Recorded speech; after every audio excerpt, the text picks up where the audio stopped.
Apa yang kamu pikirkan ketika mengetahui ada komunitas psikopat beranggotakan ribuan orang dan mereka dari negara maju? Mereka mengoleksi serta saling berbagi konten penyiksaan monyet, terutama bayi monyet. Hormon kebahagiaan mereka bergejolak ketika melihat monyet malang ini disiksa hidup-hidup hingga meregang nyawa. Tapi yang harus kamu ketahui adalah ada yang lebih gila ketimbang anggota komunitas psikopat ini. Para produsen konten kejam ini ternyata diproduksi orang-orang dari negara dunia ketiga. Para pelaku bersedia melakukan pekerjaan kotor ini dengan bayaran teramat murah. Dan tahukah kamu, kebanyakan video penyiksaan monyet yang dinikmati para psikopat ini berasal dari Indonesia. Ya, Indonesia. Keterlibatan orang Indonesia dalam jual beli konten penyiksaan monyet sudah terendus dan terekspos sejak pertengahan 2021 lalu. Kala itu, hasil investigasi Action for Primates dan Lady Freethinker diamplifikasi oleh media-media barat. Mereka menemukan bukti bahwa orang Indonesia adalah pemasok konten-konten sadis ini.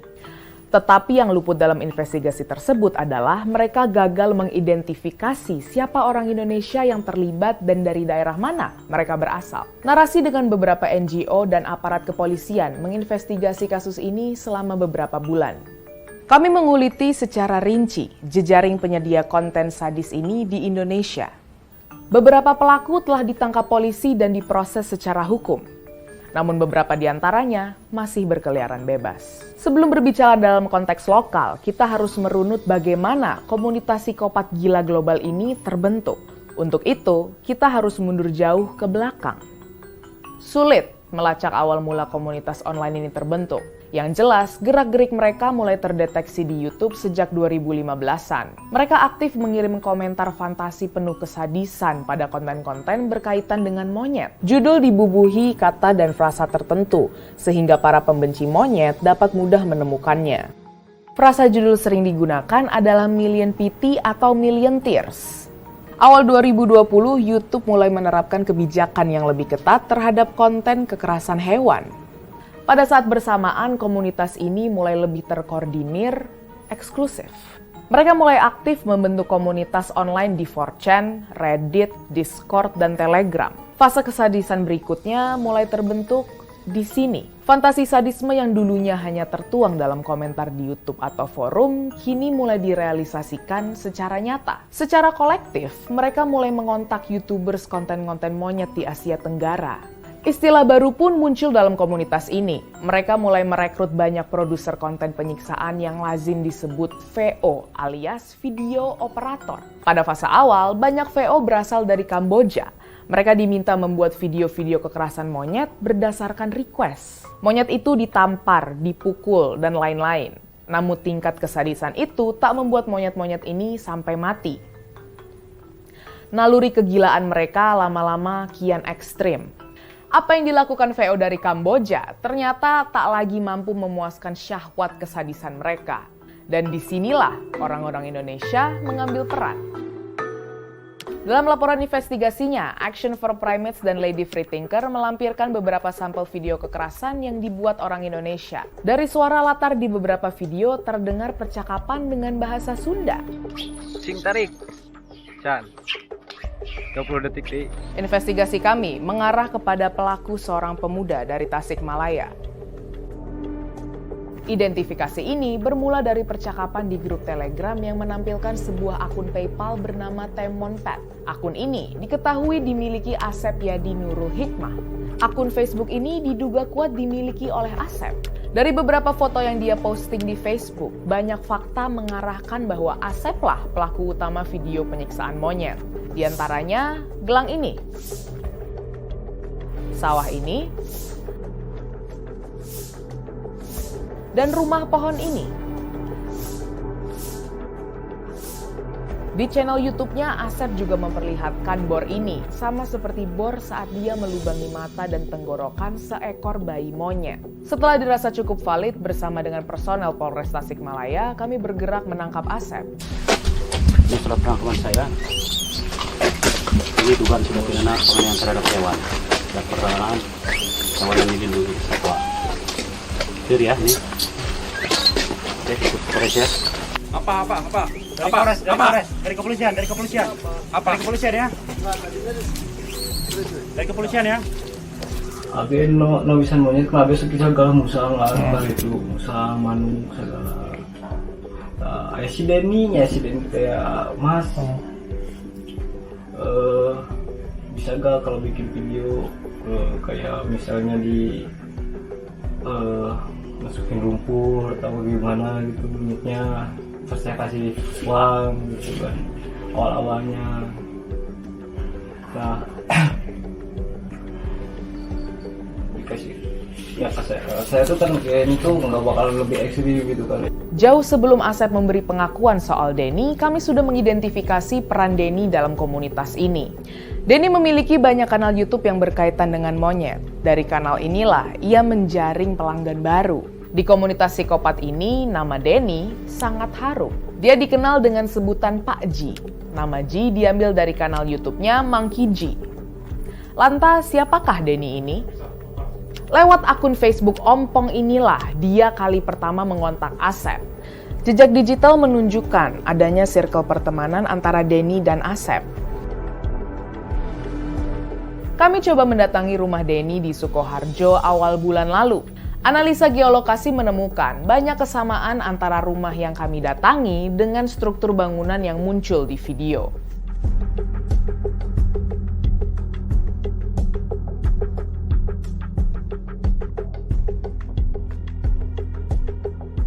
Nanti Denny saya lagi terang naon kurnya nak paket keluar nama video terus Pakai langsung ke rumah atau ke mana?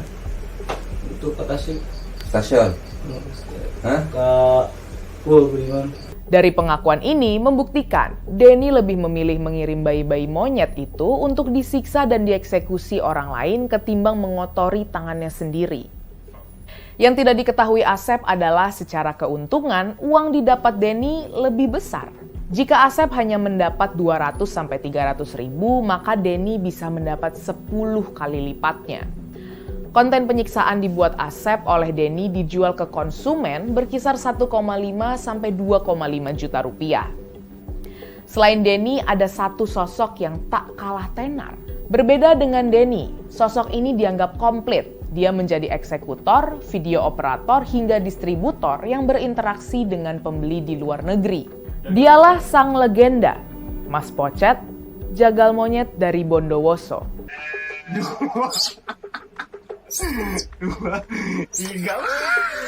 Nama Pocet melekat pada sebuah channel YouTube yang menampilkan penyiksaan monyet secara gamblang. YouTube lalu memblokir channel ini pada akhir 2021. Agar bisa terus menjangkau pelanggan baru, Mas Pocet membuat channel lain tentang monyet yang lebih soft. Akun itu bernama Monyet Kerdil dan masih bertahan sampai laporan ini tayang. Nama serupa ia pakai untuk komunitas kecil pemelihara monyet yang dia kelola. Mas Pocet adalah nama samaran dari Andre, seorang pemuda berusia 23 tahun asal Pranjekan Bondowoso. Bicara soal kesadisan, Andre tak kalah keji. Dia tak risih menyembelih atau memotong kemaluan bayi monyet sampai tewas dengan tangannya sendiri. Berbeda dengan pelaku lain, Pocet tahu betul cara menghasilkan uang. Dia membuat skema, tak hanya sekedar menjual jasa konten, dia menyewakan monyet kepada kliennya di luar negeri untuk jangka panjang. Alih-alih membunuh langsung monyet-monyet ini dalam setiap video, dia menawarkan skema memberikan monyet ini kesempatan untuk hidup, mengobati luka-lukanya, dan menyiksanya kembali dalam kesempatan lain pada konten berikutnya.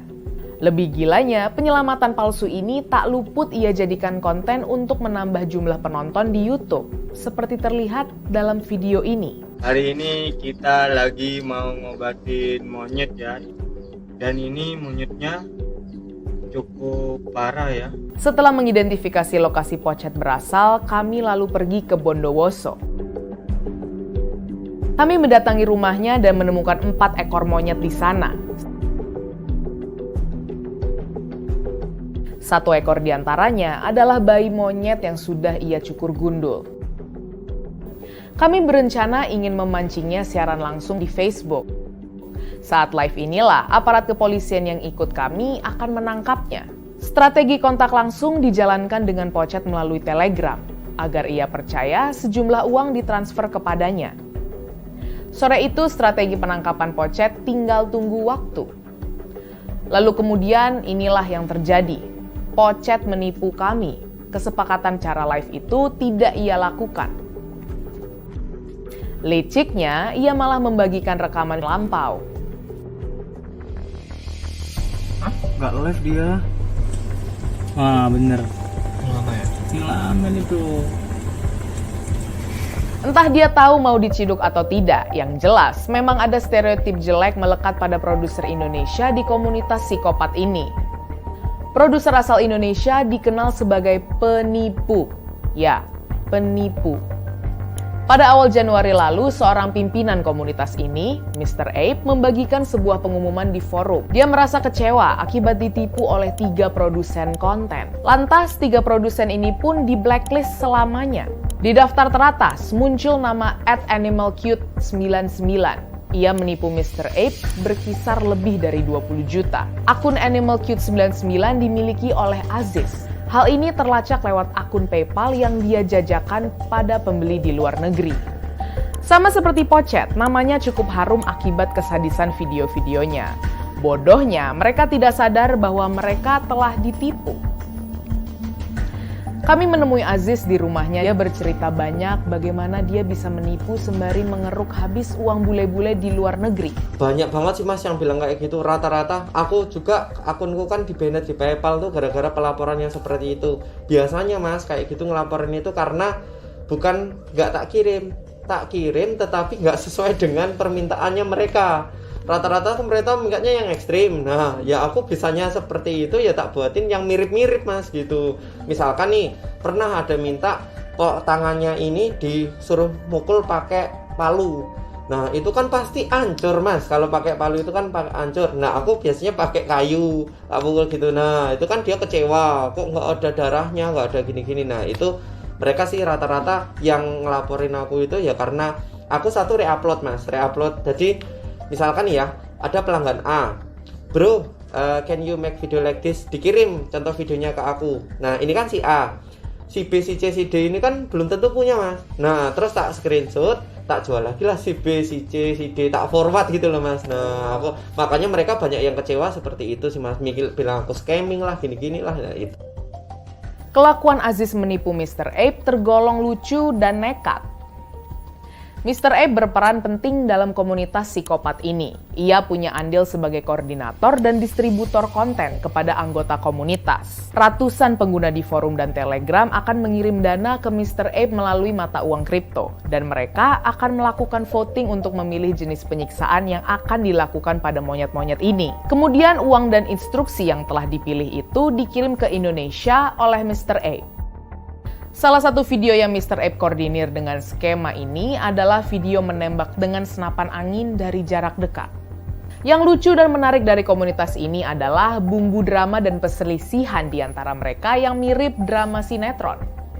Di dunia maya, komunitas psikopat ini mendapatkan perlawanan yang sepadan dari komunitas lainnya. Salah satu di antaranya adalah komunitas yang muncul di forum Kiwi Farm. Kiwi Farms adalah forum kontroversial yang memfasilitasi diskusi, doxing, dan pelecehan terhadap tokoh atau personal. Pada forum inilah muncul sebuah utas diskusi panjang berisikan informasi doxing para pelaku penyiksa monyet di internet. Dan salah satu korban doxing itu adalah Mr. Ape. Ia bernama Drexel, asal Florida, Amerika Serikat. Usai informasi doxing ini menyebar, Mr. Ape lenyap seketika dari forum. Akses dari doxing ini, Mr. Ape yang dulu dipuja-puja, kini dituding sebagai pengkhianat dan penipu oleh temannya sendiri. Kami mengontak Mr. Ape lewat Instagram. Dia antusias menanggapi kami.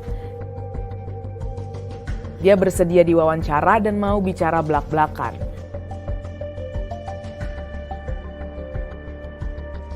Hanya saja dia mengaku posisinya sekarang terhimpit. Dia dicari-cari oleh polisi dan komunitas pembenci monyet yang dulu dibentuknya. Beberapa menit jelang wawancara dimulai, ia tiba-tiba membatalkan rencana interview itu. Apa yang muncul di atas adalah fenomena gunung es. Kami menemukan ada banyak pelaku lain yang berasal dari Indonesia, namun belum bisa teridentifikasi dengan detail. Misalnya seseorang dari Lombok ini. Dari sekian banyak nama pelaku, hanya Aziz dan Asep sudah diproses hukum. Aziz sudah ditetapkan tersangka oleh Polres Magelang, namun dia dilepas dan hanya diberi aturan wajib lapor 2 minggu sekali. Sedangkan Asep kini mendekam di penjara Polres Tasikmalaya. Tapi harus kamu ketahui, yang membuat Asep di penjara bukanlah karena kasus penyiksaan monyet, tapi akibat jual beli satwa langka yang dia lakukan. Jika Asep tak keciduk menjual lutung, nasib Asep akan sama seperti Aziz, dilepas lagi pulang ke rumah. Hukuman pelaku penyiksaan hewan di Indonesia sangatlah ringan.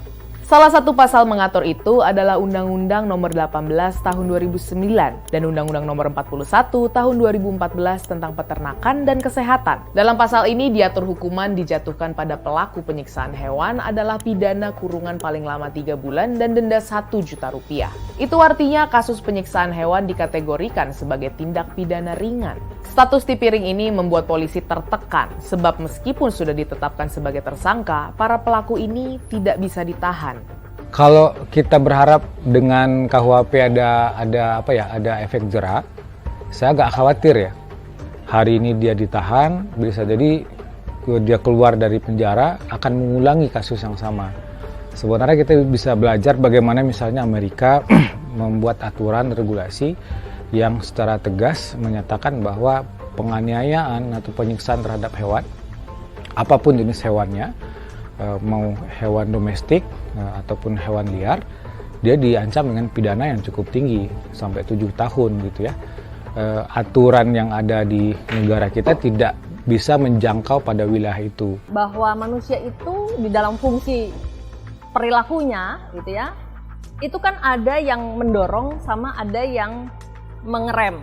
Ya, kalau yang mendorong itu adalah dari emosi, itu adanya di otak tengah. Di bagian otak tengah ada yang namanya amigdala, itu adalah pusat emosi, dimana orang tuh pengen. Tapi di bagian otak depannya di sebelah sini ada remnya. Jangan, kasihan lo monyetnya gitu kan. Tapi ketika di bagian depan itu tidak ada remnya, ya kan ngegas terus, nggak bisa ngerem nih. Gitu. Terbongkarnya sindikat penyiksaan monyet global ini mengafirmasi predikat juara dunia untuk Indonesia dalam konten penyiksaan hewan. Laporan Asia for Animals Coalition tahun 2021 menjadikan Indonesia peringkat 1 negara yang sering mengupload konten kekejaman hewan di media sosial. Dari 5.480 konten penyiksaan hewan di YouTube, Facebook, dan TikTok, hampir 30%-nya dibuat di Indonesia. Apakah mungkin dari menyiksa-nyiksa lalu kemudian nanti jadi membunuh? Bisa. Jawabannya bisa. Perilaku suka menyiksa binatang itu ditemukan pada orang-orang yang psikopat. Kita tidak bisa tinggal diam melihat fenomena sadisme ini ada di sekitar kita. Sebab banyak kasus pembunuhan berantai berawal dari kasus penyiksaan hewan. Memang ditemukan adanya korelasi yang cukup tinggi antara perilaku menyiksa binatang dengan akhirnya seseorang memutuskan untuk menjadi serial killer atau pembunuh berantai.